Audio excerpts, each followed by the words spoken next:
My name is Onalee Sinclair, and I'm 34 years old. 6 weeks ago, my mom put my address on my sister's wedding registry, and by the end of the first week, my front porch had 40 pounds of somebody else's crystal sitting on it. Nobody asked me.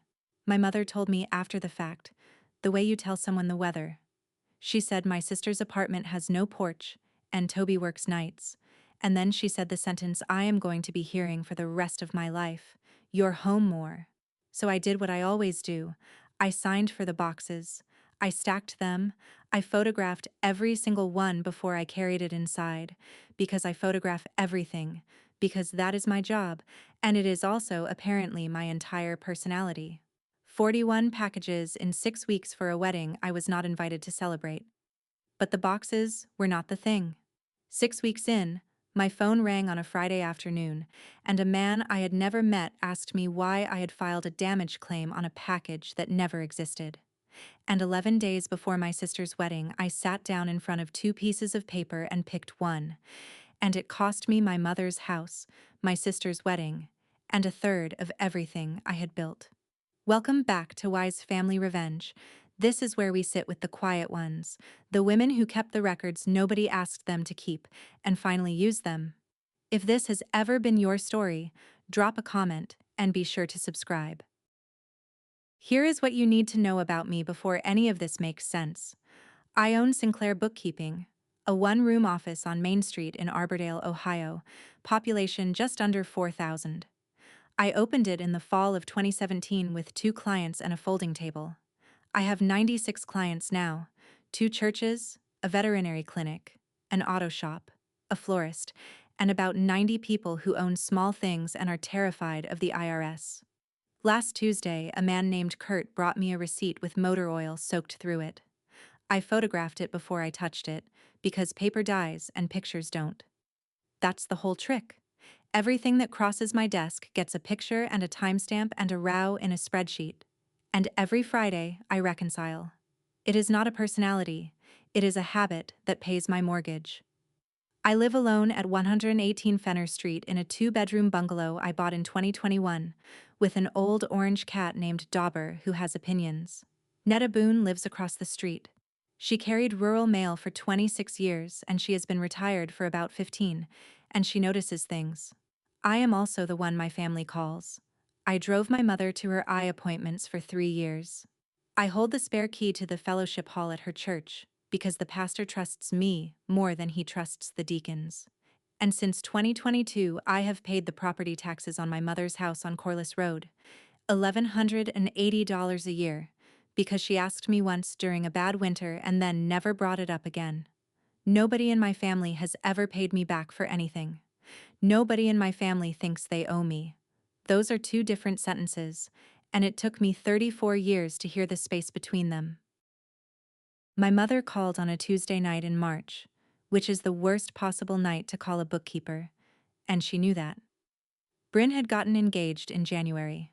The wedding was set for the 3rd Saturday in June at the Methodist Church. Reception at the Elks Lodge, 210 people. Verna Sinclair had been planning it since roughly the day my sister was born. She talked for 11 minutes about linen. Then she said, almost as an afterthought, that the registry was live at Halloway and Wren, and that she'd gone ahead and set the shipping address. I asked which address. There was a pause. 1 beat. The length of a woman deciding whether to sound sorry. Yours, she said. Your sister's apartment has no porch, and Toby works nights, and half those drivers won't leave anything without a signature. And then, brightly, like it settled the matter, you're home more. I said I work 6 days a week. She said, but you work 4 blocks from your house, honey, and Bryn is in Newark. Which is true. Everything my mother says is technically true. That's the part people never understand until they've lived inside it. I asked her to check with me next time before she put my address on something. She said of course, and then she asked whether I thought ivory looked cheap next to cream. That's how the conversation ended. Not with a no from me, and not with a yes exactly, but with a question about tablecloths, and a small warm feeling that I had been unreasonable. I hung up, and I stood in my kitchen and I thought, well, it's boxes. It's 6 weeks of boxes. I said yes, the way you sign for a package. Without reading anything. The first one came on a Thursday. A single flat carton, dinner plates, from a cousin in Dayton. By Saturday there were 4. By the end of the first week there were 9 and the porch bench was gone under them. I started a spreadsheet that night and named it Bryn Reg, because that is what I do instead of screaming. Columns, date, carrier, tracking number, sender, condition of the outer box, and a note field. Then I did the other thing I do.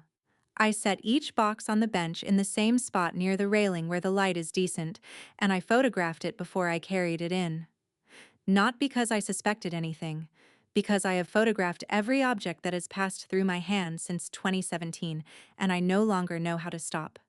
Over 6 weeks, I logged 41 packages, a stand mixer, a 12-piece stoneware set, table linens in a box the size of a coffin, a knife block that cost more than my furnace repair.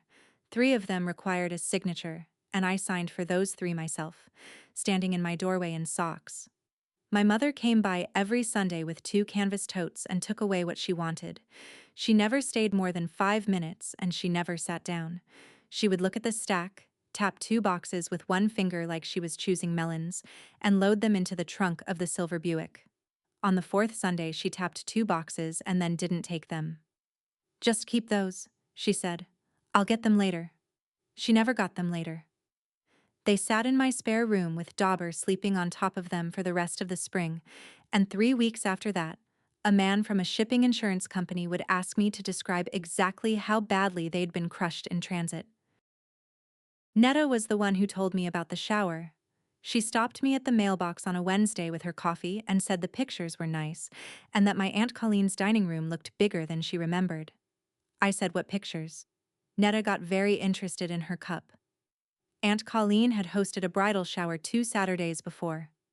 30-some women. A cake with sugar peonies on it. My mother in the middle of every photograph with her hand on my sister's shoulder. I was not there because I had not been asked.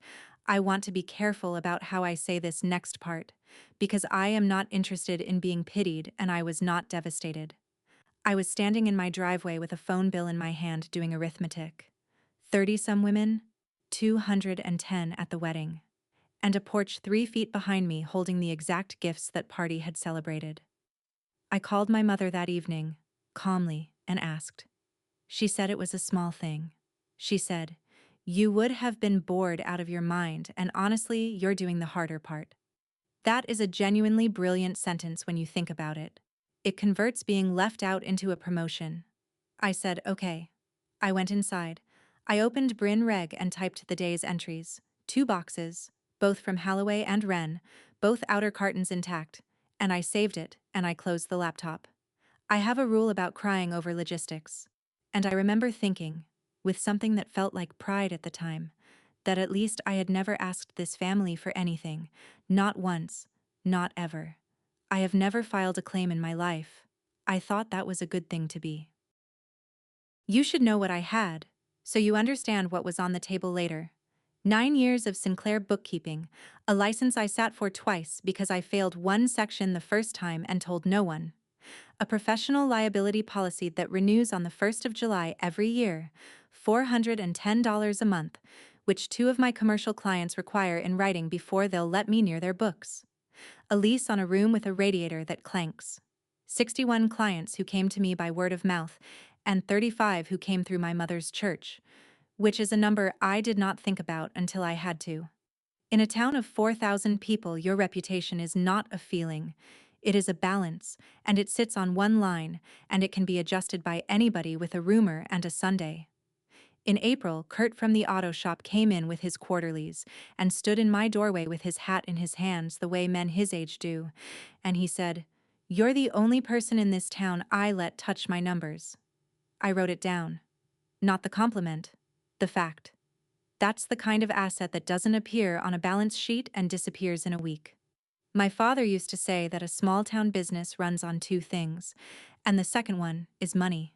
He died in March of 2019, and I still hear him say it in the middle of April every year, right about when the extensions come due. So that was my position. going into the last week of the boxes.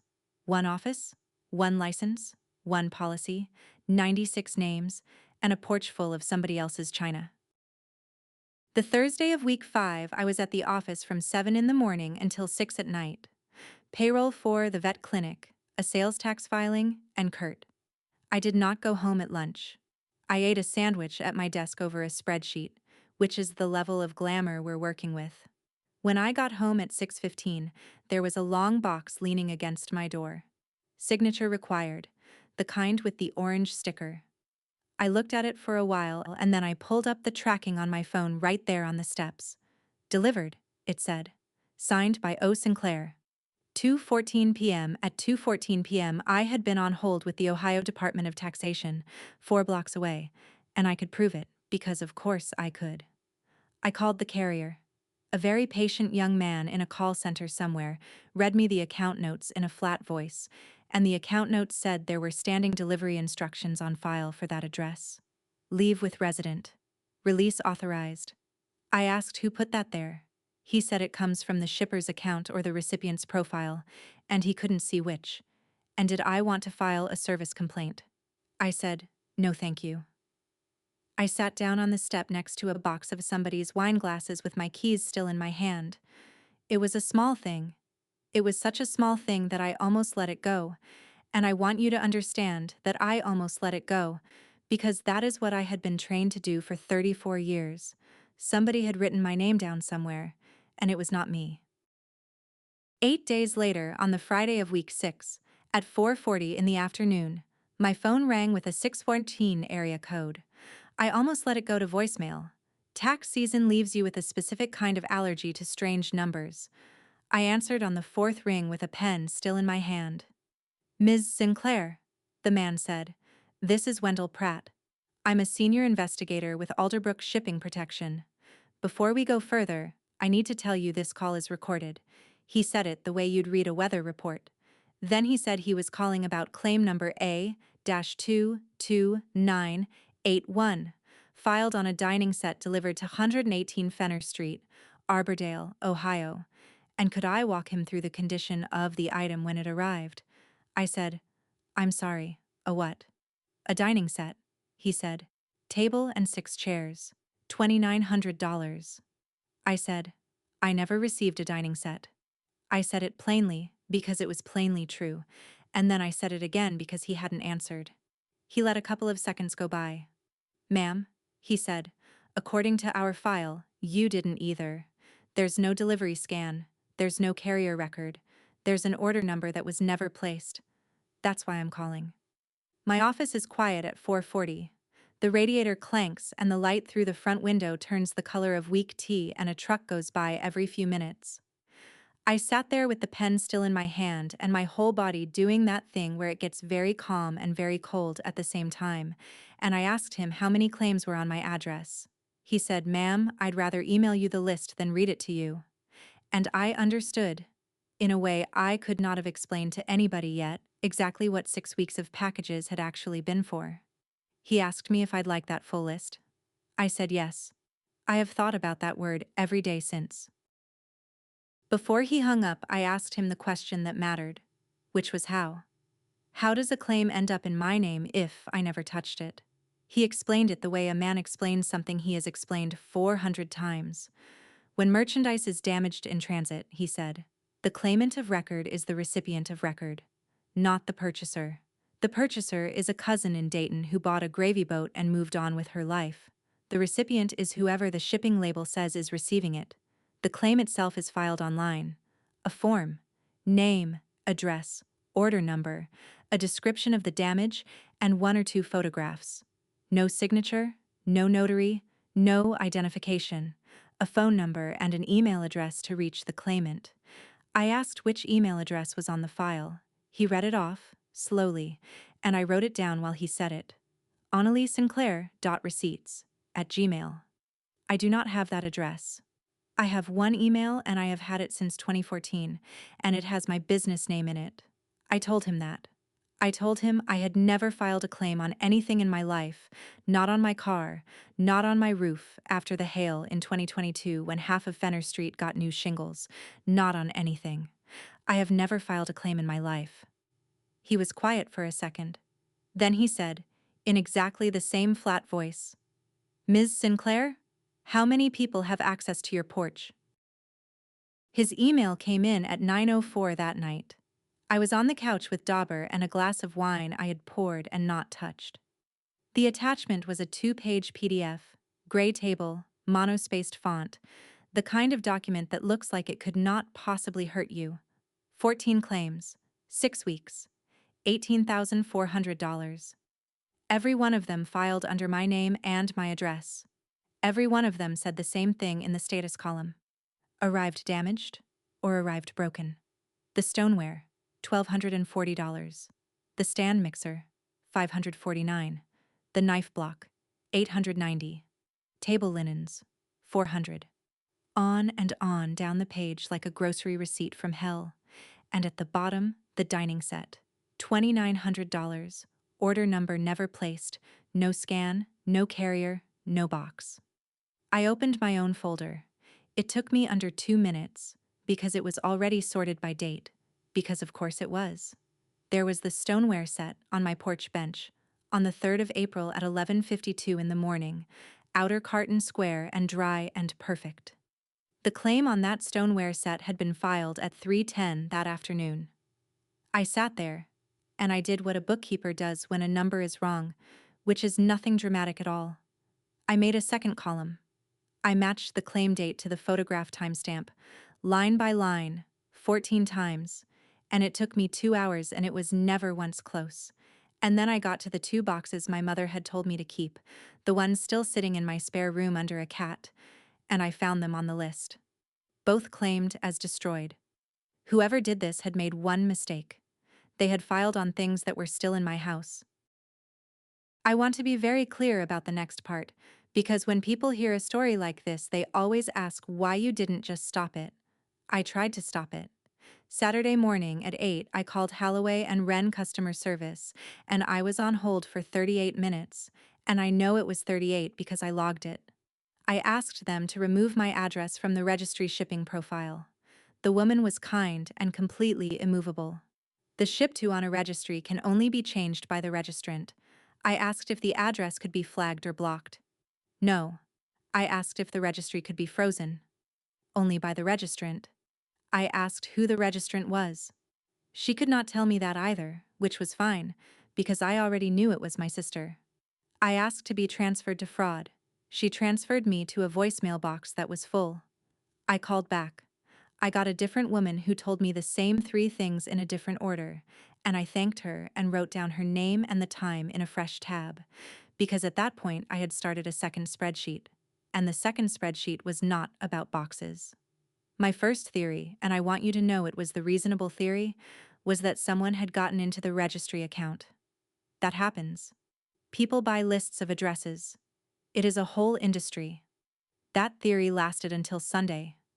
But on Saturday morning it was still standing, and it made the next move obvious. So I called my sister. Bryn picked up on the second ring in a dressing room with music playing behind her, happy in that specific unguarded way she has had since she was 6. She was at her second fitting. She wanted to tell me about the sleeves. I let her for a minute because I love her and because I have never in my life been able to interrupt her when she's happy. Then I said, I needed her to do one thing for me today. I said there were insurance claims filed under my name on packages from her registry, and that I needed the shipping address changed, and that only she could do it. There was a small pause with music in it. Oh, she said. Mom has the login. Mom set the whole thing up. I never even saw it. I asked if she could get the login. Ona, she said. And there was no cruelty in it at all. That is the thing I want you to understand. There was not one drop of cruelty in it. Ona, I'm getting married in 8 weeks. And I said, okay. I said I'd handle it. Because I am the one who handles it. If you're listening to this and you just thought of the one person in your family who always gets asked because they're the one who'll say yes, I'd like to know their name. Or yours. Put it in the comments, because I read them. And if you have never checked whose address is sitting on your accounts and your orders, go look tonight, before you finish this. Subscribe, and stay with me, because it gets worse before it gets clear. I hung up with Bryn and I texted my mother. Short, no accusation. I need the registry ship to changed off my address today, please. She answered in 4 minutes. I'll take care of it, honey. 2 days later, there were 3 more boxes on the bench. On Sunday, I drove out to Corliss Road. It's 6 minutes from my house, 2.5 miles, the same drive I have made since I could drive. Number 2140, white siding, black shutters, the porch my father rebuilt the summer I turned 12. My mother keeps that house so clean it feels like an accusation. She had tea going before I was through the door, because she'd seen my car. And in the dining room, on her table, on the good runner, was the stoneware. 12 pieces of it, out of the box, stacked and shining. Next to it, a stand mixer, still in the plastic. I sat down. I did not accuse her of anything, because I did not yet believe it, and because in my family you do not accuse, you inquire. I asked if she had set the shipping address on the registry, and she said yes. She'd already told me that. I asked if she'd changed it like she said she would, and she said she'd been busy with the florist. Then I asked if she had ever used an email address with my name in it, and my mother, who has never once raised her voice at me, poured tea and said, "That store charges $400 for a serving bowl and then ships it in a carton a child could crush. I'm not going to apologize for getting our money back. Our." She said it without any weight at all. I said, "Mom, those claims have my name on them." And she looked at me the way you look at a child who has misunderstood a simple rule, and she said, "There's no yours and mine in a family, Onalee. There's just what we have." I drove home. I sat in my own driveway for 15 minutes without turning off the engine. She hadn't said no. She had said our. That night I did not sleep, and I did not spiral, and I did not sit in the dark being sad. I worked. I put both spreadsheets side by side on the kitchen table with the laptop and a legal pad, and around midnight I understood something that changed the shape of the whole problem. Everything on that claim file pointed at me. My address on all 14. My name on all 14. My signature on 3 delivery confirmations, scrawled on a driver's screen with my finger. A phone number I did not recognize, sure, and an email I did not own. But here is how that reads to a stranger in an office in Columbus. A woman with a bookkeeping business, who signs for high-value merchandise, who photographs every item the day it arrives, and who then reports it destroyed. I had built the perfect evidence file, and at 1:47 in the morning I sat in my kitchen and realized I had also built the perfect case against myself. I searched it on my phone like anybody would. Who is liable when a claim is filed in your name? The answers were not comforting and they were not clear, and half of them were law firm ads. The only crack in the whole thing, the only place the story broke, was the dining set. $2,900 of furniture that never existed. Nobody can prove I received a thing that was never shipped. That one hole was the only piece of ground I had, and it belonged to whoever had gotten sloppy in week 6. For the first time in my life, my records were not going to save me. They were the case. Monday, package 42. I came home at noon to grab a folder I'd left on the counter, and 2 cartons were sitting inside my front hall. Not on the porch. Inside. On the runner, squared up neatly against the wall, the way my mother squares everything. I had locked that door at 7:15 that morning. I stood in my own hallway with my keys in my hand and I did the arithmetic. In 2021, when I bought the house, I gave my mother a key. For emergencies. She had held onto it for 4 years and I had never once asked for it back, because asking for it back would have been a statement, and I do not make statements. I called Arbordale Lock and Safe at 12:40. Denny came out at 3. $185 for the front and the kitchen door, cash or check, and he was done in under an hour and told me about his knee the whole time. That evening, I took the old key off the ring. I put it in a padded envelope.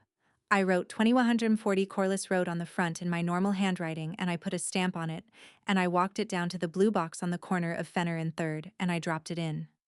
I did not put a note in the envelope. Not one line.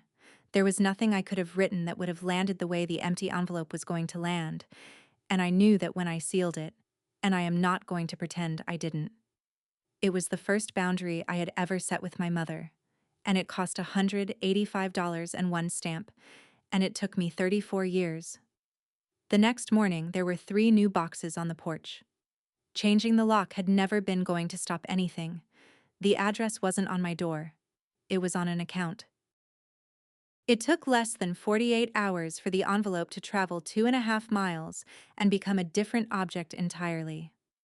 Aunt Colleen called Wednesday evening. She did not ask me a single question. She opened with, "Honey, I know things get tense before a wedding," and closed with, "Your mother is 63 years old and she cried at the flower shop." In between, there was a version of events, fully formed, that I had never heard before and could not have assembled myself. Ona changed the locks on her own mother. That was the sentence. That was the whole thing. Not a lie anywhere in it, which is what makes my family very good at this. My cousin Ryan texted me a link to an article about setting boundaries, which I could not tell was sincere or not, and I have decided not to find out. Nobody asked why. Not one person asked why. My mother never called me at all, and she didn't need to, because she works 3 shifts a week at Pettit's Flowers, and Pettit's is where the church ladies pick up arrangements on Thursdays, and my mother has never in her life had to say anything unkind out loud. She just tells 2 people the true facts in the right order and lets the town do the rest. That's not gossip. Gossip is sloppy. This is bookkeeping. In my family, you don't get accused. You get described. Then it rained for 3 days. I had gone to the free legal clinic at the county library on Tuesday night, a folding table and a tired woman named Rosalind, who gave me 11 minutes and better advice than I've paid for. "Don't open anything else," she said. "Don't move anything else. Don't throw out a single box, and don't put anything in writing to that insurance company until you know what you're saying." So the packages stayed where they landed. 7 of them, on the bench and the boards beside it. I bought a tarp at the hardware store for $19 and I tied it down over the stack with clothesline, and every morning before work I lifted the corner and photographed them from the same angle in the same light, and every morning it felt slightly more insane and slightly more necessary. On the 3rd morning, Netta came across Fenner Street in a rain bonnet with 2 mugs of coffee. She handed me one and looked at the shape under the blue tarp for a while. Her husband died in this town, and she has watched every family on this street for 50 years, and she does not say things she hasn't thought about. "That's a lot of boxes for one house, honey," she said. And that was the first time anybody, anywhere, had said out loud that something about this was wrong. I stood in the rain and drank her coffee, and did not trust my voice for a minute. That night, at almost 11, my phone buzzed. Toby, my sister's fiancé, who I have met maybe 9 times, who had never texted me once in his life. He came Thursday after his shift and he did not come inside. He parked the co-op truck at the curb and sat with the window down and the engine running, and I stood in the wet grass in my slippers, and we talked like that for 20 minutes. Toby Reyes climbs poles for a living. He is 31, and he does not talk to fill silence, and it makes people think he's slow, which he is not. He said, "I need to tell you something, and then I'm going to go home, and probably not tell Bryn I told you."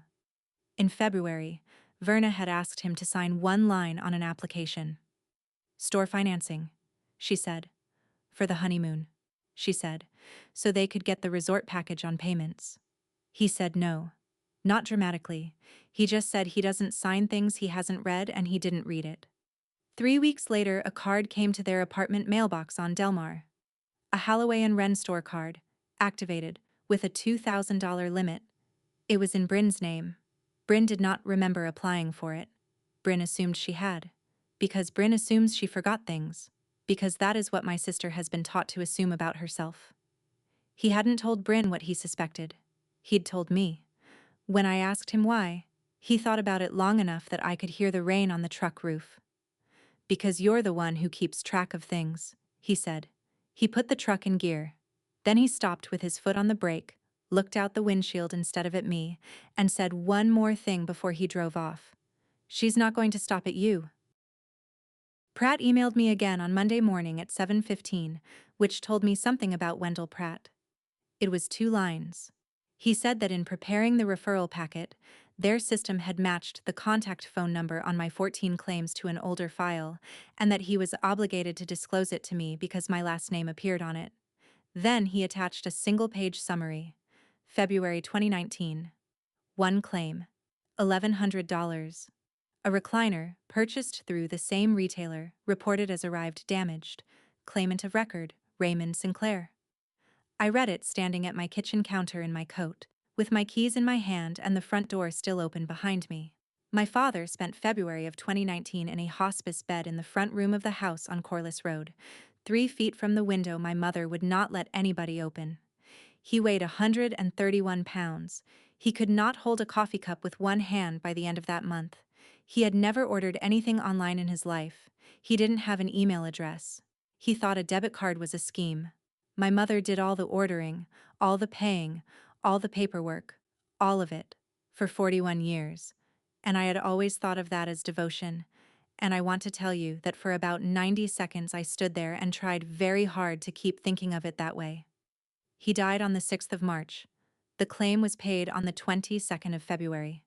I put the phone face down on the counter and I closed the front door, and I sat on the floor of my own kitchen with my coat on, and Dauber came over and stood on my leg the way he does.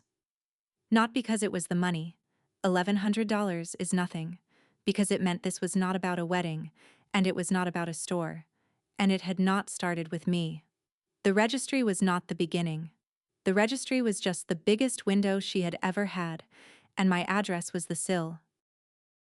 I drove out to Corliss Road one more time.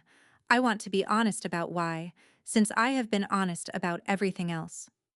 I did not go to confront her. I went because there was a part of me still hoping there was a version of this where my mother was a woman who had made a bad decision in a bad month in 2019, and then made 14 more in a panic about a wedding she couldn't afford. I wanted that version. I drove 6 minutes to go get it. She was at the kitchen table sorting file boxes, which she has done on Sunday afternoons since before I could read.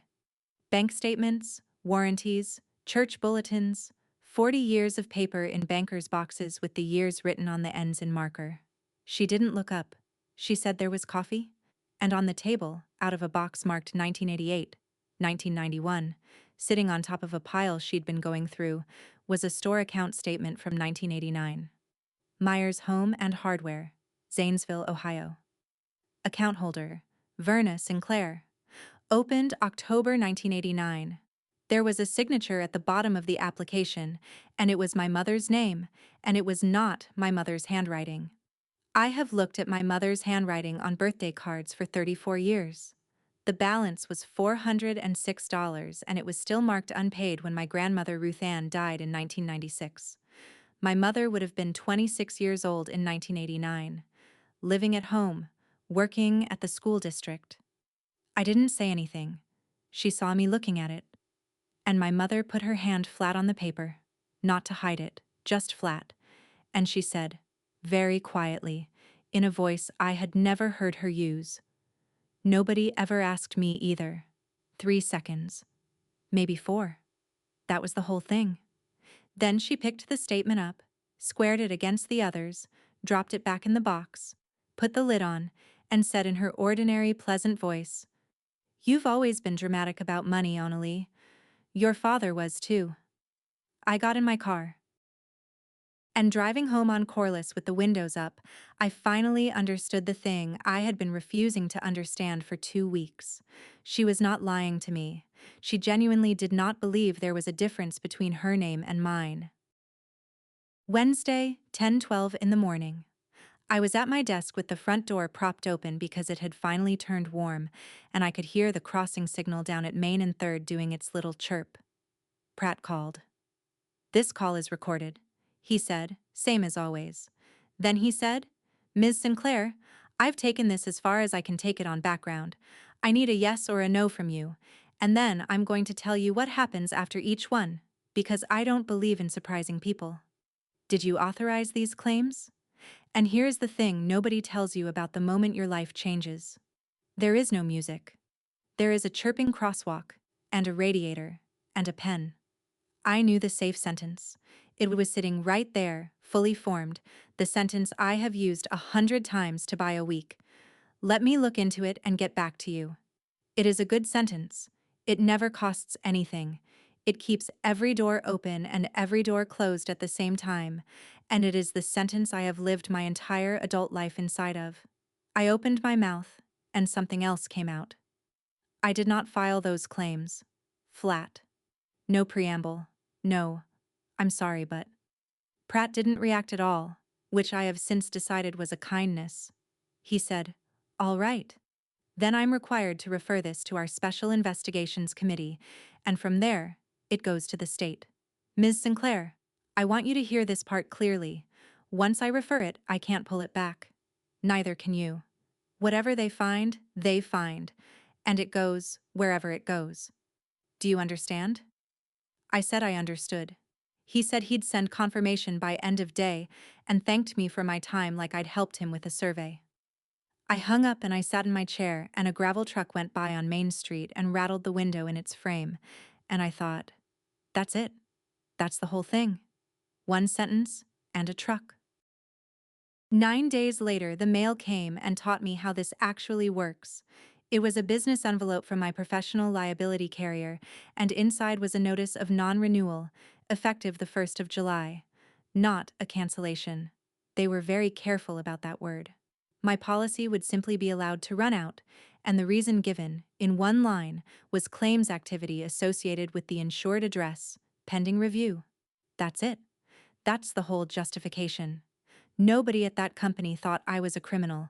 A flag went up in a system talked to another system, and an underwriter in a building I will never see declined to renew $410 a month of coverage that 2 of my commercial clients require in writing every January.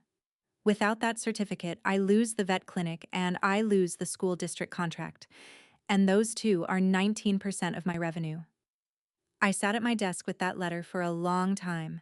I had told the truth on a recorded line, and the first bill came from my own insurance company. I want to say something here, because this is the part nobody warns you about. Doing the right thing does not protect you while you're doing it. It costs you upfront and it pays you back later, if it pays you back at all, and anybody who tells you different has never actually done it. If you're standing in the middle of something like that right now, tell me in the comments, because I do read them. Subscribe so you hear how this one lands. I put the letter in a folder and I labeled the folder, because that is what I do, and I want you to notice that I did not call my mother, I did not call my sister, and I did not call Aunt Colleen. There was nobody in my family left to call. That is not self-pity. That is just an accurate accounting of who was on the other end of the phone by the first week of June. Pratt called that same Friday afternoon to tell me the other side had responded, because he was required to and because I think he wanted me to hear it from him first. His voice did not change. He said the other party had given a statement, and that in the interest of fairness he'd summarize it. She stated that she has a key to your residence. She stated that she assisted with receiving and handling the merchandise at your address on multiple occasions. And she stated, and I'm reading this, that Onalee handles all the paperwork in this family. She always has. I stood in my kitchen and I laughed. One short, ugly sound, because every word of that was true. She did have a key. She did handle the boxes. I do handle all the paperwork in this family. I have handled the paperwork in this family since I was 19 years old and filled out my own financial aid forms and then my sister's. My mother had not invented a single thing. She had simply taken the shape of my life and held it up to the light and let it say what it was already going to say. That is her whole method. That is the 1989 signature and the 2019 recliner and the ship to line. All of it. One move performed for 40 years. There is no line between us, so anything true about you is available to me. Pratt asked whether I had documentation regarding the key. I said I mailed it back on the 27th of April and I have the postal receipt with the tracking on it, and I can send you a photograph of the envelope with the address in my handwriting. He said that would be helpful. He also said, without emphasis, that the delivery instructions on the carrier account had been added from a phone number that was not mine, and that the same number appeared on all 14 claims and on the 2019 file. I hung up and stood there with my hand still on the counter. My mother's entire defense was that I am reliable. She wasn't even wrong. Bryn came to the office at 20 to 6 on a Monday, still in her scrubs, the mint green ones with the little dogs on them that she has worn since her first job. She had been crying in the car and had done a bad job of fixing it. I got up and she put her hand out like a crossing guard, so I sat back down. She had the story already. Mom's version, delivered the way Mom delivers things, in true facts in the right order. That Ona had gotten it into her head about the registry. That Ona had called an insurance company about her own mother. That Ona had changed the locks. Bryn did not yell.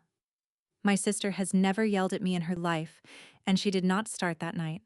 And I have thought since that it would have been easier if she had. She stood in the middle of my office between the filing cabinet and the radiator and she said, "Is it true you told them it was her?" I said, "I told them it wasn't me." She said, "That's the same thing, Ona. Don't do the bookkeeper thing. That is the exact same thing." And she was right. She sat down on the client chair with her hands in her lap, and she said the worst thing anybody said to me in the whole 11 days, and she said it gently, which is why it worked. "I'm not asking you to lie," she said. "I'm not. I'm asking you to wait. 12 days. The wedding is the 20th. Let me have the wedding and then you can burn the whole thing down and I will help you hold the match." She said, "You've waited your whole life, Ona. What is 12 more days?" I did not answer her. She waited about a minute for me to answer her, and then she picked up her bag and left. And the door has a bell on it, a stupid little brass bell I bought in 2018, and it rang behind her. And the terrible part, the part I sat with until midnight, is that she was right about me. Waiting is the only thing I have ever been good at. The offer had come that same Monday morning, hours before Bryn ever walked into my office, and I had not told her about it. A lawyer for Alderbrook called me, and she was pleasant and quick, and she had clearly made this call before. "There was an administrative path," she said. "It happens more than you'd think in family situations." Her words. If I signed an authorization and repayment agreement, stating that the claims had been submitted with my knowledge and consent, and agreed to repay the $18,400 over 36 months, the company would treat the matter as resolved. No referral to the state. No criminal investigation of any person. The file closes. She added carefully that once the file closed, my carrier could be asked to reconsider the non-renewal, and she said it in the tone of somebody handing you a coat. $511 a month for 3 years. That is what the coat cost. I asked her what happens to the other document. She said the affidavit was already prepared, both documents were prepared, and that a notary was available at Corcoran and Dale on Main Street, Tuesday at 9, and that Mr. Pratt would be present in either case. 2 pieces of paper on one table. I said I'd be there. I hung up, and I did not move for a while.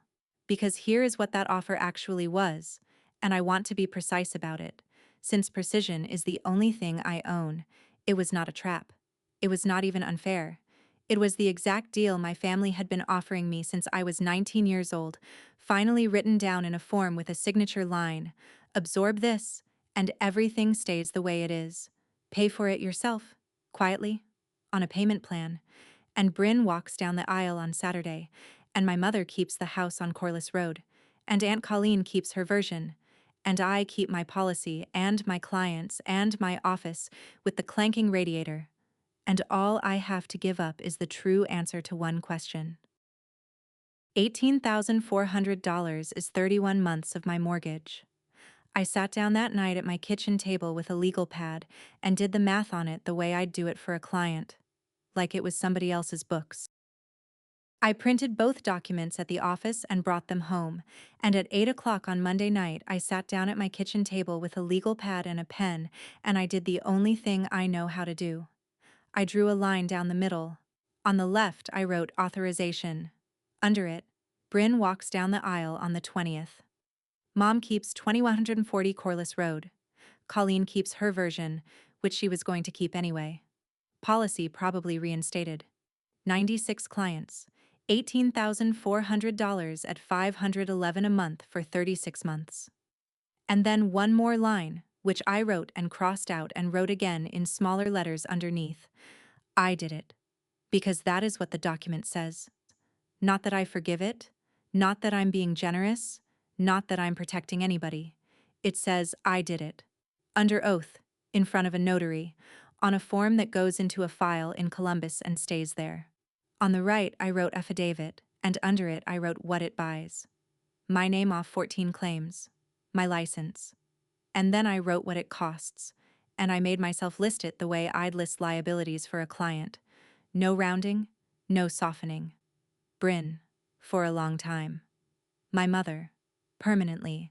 Corliss Road, because there is no other asset and restitution comes from somewhere. The $4,720 in property taxes I have paid on that house since 2022, which I will never see, because you cannot claim against a woman with nothing. 35 clients who came through her church. Thanksgiving. I sat and looked at both columns for a long time, and what I finally noticed, at 11-something at night, was not on either side of the line. It was this. I have signed my name for other people probably 300 times. Loan documents for my sister's first car. Financial aid forms. Hospital paperwork for my father. Church deposits. 41 delivery screens. I sat there with the pen, and I could not find one single time that I had signed it for me. I called my sister at 6:15 in the morning, before I called anyone else, because she deserved to hear it from me first, and because I knew that if I waited until after, I would be doing it to her instead of telling her. She answered fogged with sleep. I said 3 things and I kept them in order. First, at 9 o'clock this morning, I am going to sign a sworn statement that I did not authorize those claims, and it names the person who did. Second, there is a Halloway and Wren store card open in your name with a $2,000 limit that you do not remember applying for, and it was activated in March, and you need to call this number today and close it, and I read her the number twice and made her read it back. Third, I'm sorry about the timing and I am not going to wait. She was awake by then. She said my name over and over. Then she said, 12 days, Ona, you couldn't give me 12 days. And I said it had been 11 since yesterday, and she made a sound I am not going to describe.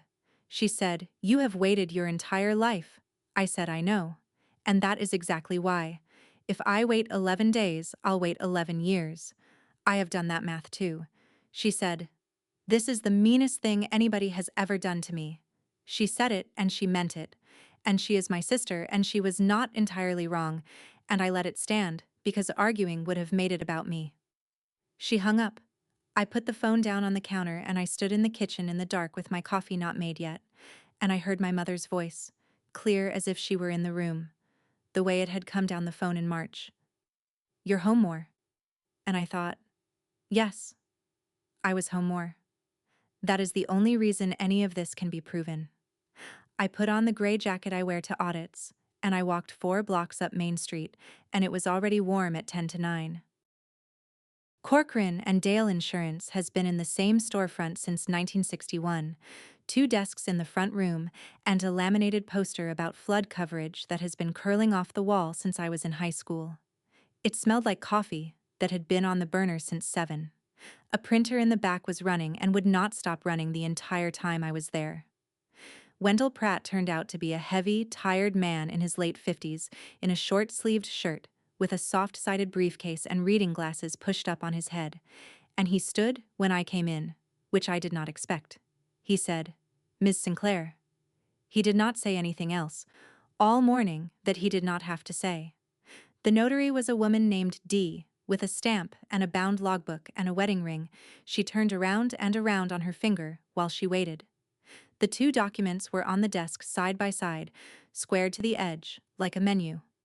I gave Pratt a flash drive first before I sat down, because I wanted it out of my hands. A row for every box that ever landed on that porch, dated. 380 photographs with the camera data intact, every one of them showing a sealed carton on a porch bench in daylight. A screenshot of the postal tracking for a padded envelope mailed the 27th of April to 2140 Corliss Road. He turned it over once in his fingers and put it in the briefcase and said, "Thank you." Through the window, out on Main Street, My mother's silver Buick was parked across 3 spaces at an angle, front wheel up over the curb line. She did not get out. She sat in the driver's seat with her hands at 10 and 2, and she looked straight ahead at the hardware store, and she did not look at the window once, not one time in 9 minutes. My mother has never in her life parked crooked. Dee clicked her pen and asked which one I'd be executing this morning. I looked at the 2 pieces of paper, and I thought about a padded envelope with nothing written inside it.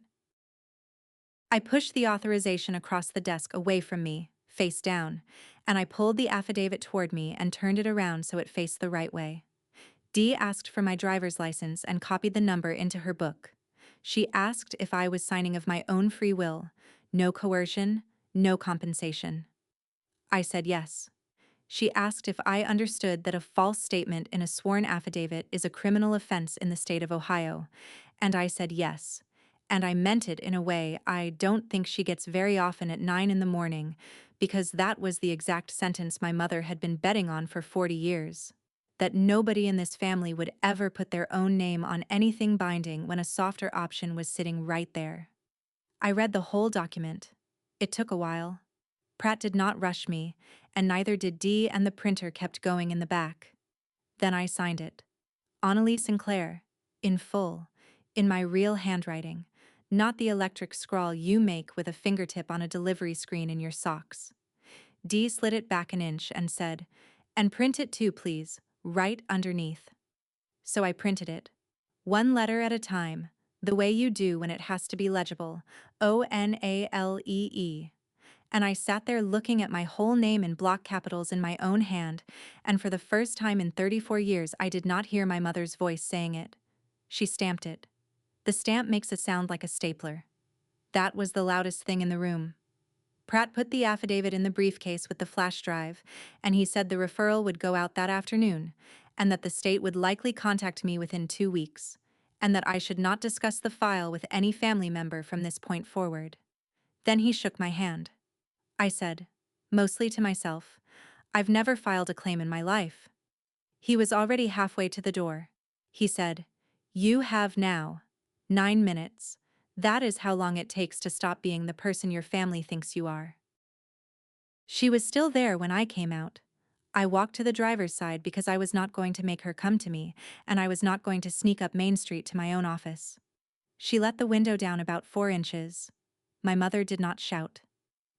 I need you to understand that she has never shouted, that she did not shout that morning, and that the quieter she got, the worse it was. She said I had ruined my sister's wedding, and that Bryn would carry this into her marriage. She said my father would be ashamed, which is the only thing she said that I had to breathe through. She said, "You've always kept score, even as a little girl. You kept a list of what everybody got at Christmas." Then she looked at the hardware store again and she said the last thing my mother has ever said to me, and she said it lightly, almost kindly, the way you'd correct a waiter. "Your name isn't yours, Onalee."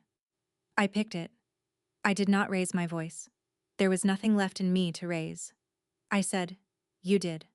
And I just put it somewhere you can't reach it." The window went up. The Buick backed out of 3 parking spaces and clipped the curb and straightened and went up Main toward the light. And I stood on the sidewalk in a gray jacket at 14 minutes past 9 on a Tuesday morning in June, and I did not have a mother anymore. Kurt came out of the auto shop across the street with his coffee and lifted a hand at me the way he does every morning. I lifted mine back. The wedding happened. Second Saturday after, the 20th, at the Methodist Church, 210 people. I was not there. Toby texted me one photograph that night, just one, Bryn on the steps with the light behind her, and no message with it, and I have it still. My mother was not there either. She was in Columbus that week for the second of 3 interviews with a state investigator. 6 months later, she took a plea to a reduced charge, 18 months of probation, 60 hours of community service, and restitution of $21,500, which is the $18,400 plus their investigation costs. No jail. First offense, nonviolent, 63 years old, and a lawyer who knew what he was doing.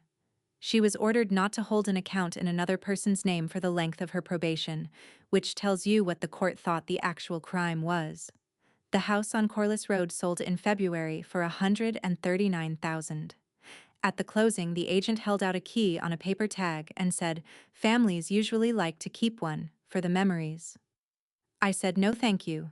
The $4,720 in property taxes I paid on that house never came back, and was never going to. You cannot collect from a woman who has nothing left, and I stopped filing that thought under injustice, and started filing it under tuition. The non-renewal was withdrawn 3 weeks after the affidavit went into the record, and I kept my license and my policy and the vet clinic and the school district. I lost 31 of my 96 clients.